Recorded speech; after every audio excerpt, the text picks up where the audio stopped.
L'agence Socrates Leonardo France a une spécificité qui est celle d'être une agence unique pour gérer l'ensemble des programmes de l'éducation et de la formation. Cette organisation unique donne évidemment à l'ensemble une cohérence et des capacités de transversalité qui sont tout à fait intéressantes et qui font à cet égard de la France un pays pilote. La Commission européenne actuellement suscite auprès des autres pays une organisation du même type.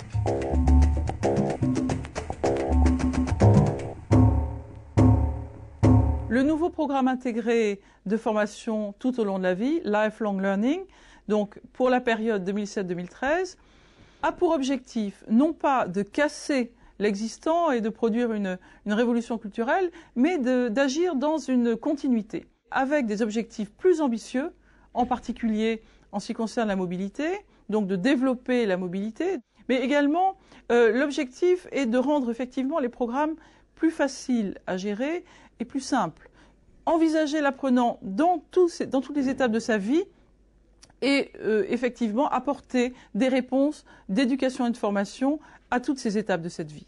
Nous avons ainsi un programme intégré qui devra apporter des réponses à chacun, en même temps en simplifiant et en donnant à la dimension, je dirais, de mobilité en particulier, toute sa place, et dans le contexte de la nécessité d'une meilleure cohésion sociale, en apportant un souci particulier aux apprenants adultes et donc à tous les publics qui ont une nécessité d'insertion.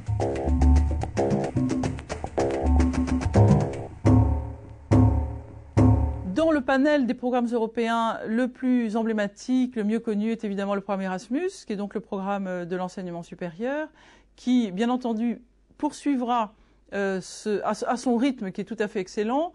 En ce qui concerne le programme Leonardo, c'est toute la question de la cohésion sociale qui est en cause et nous souhaitons fortement que les publics les plus fragiles soient mieux aidés et aidés dans leur démarche donc, de retour à l'emploi ou d'entrée dans le monde du travail. Le programme Grundtvig, qui est encore très peu connu, qui souffre d'un déficit de renommée.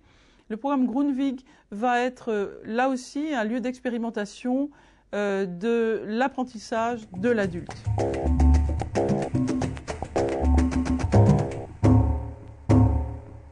L'Europe a un objectif qui est celui de faire de l'espace économique le plus compétitif au plan de la matière grise. Nous devons donc montrer que l'espace européen de l'enseignement et de la formation professionnelle est très attractif. Cette attractivité ne se décrète pas, elle nécessite de travailler et en particulier de jouer sur la concurrence avec les grands pays qui sont en particulier les États-Unis, qui ont tendance à recevoir les meilleurs de nos étudiants et donc nous avons à travailler sur cette dimension-là.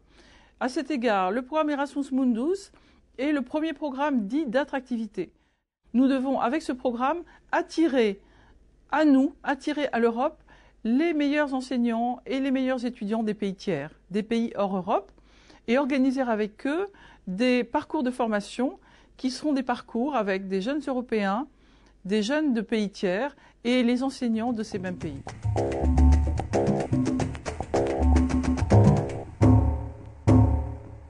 Nous devons apporter la parole européenne. Apporter cette parole, c'est s'adapter déjà aux différents publics concernés, vu effectivement l'ambition de l'agence qui est de toucher tous les publics d'apprenants.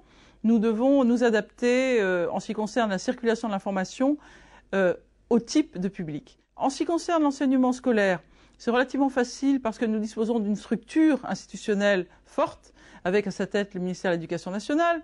Donc nous avons en particulier les échelons des rectorats, nous avons les inspecteurs, qui sont des relais tout à fait essentiels et faciles à identifier. En revanche, la situation est beaucoup plus complexe pour l'enseignement tout au long de la vie, en particulier la formation professionnelle, parce que là, nous devons tenter de toucher les différents acteurs qui relèvent évidemment d'organismes tout à fait nombreux et variés.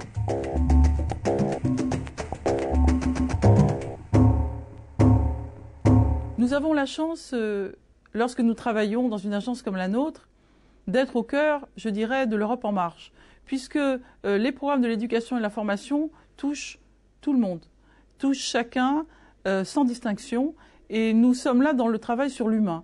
Nous savons que l'Europe progresse, que l'Europe avance, mais c'est parfois sans bruit.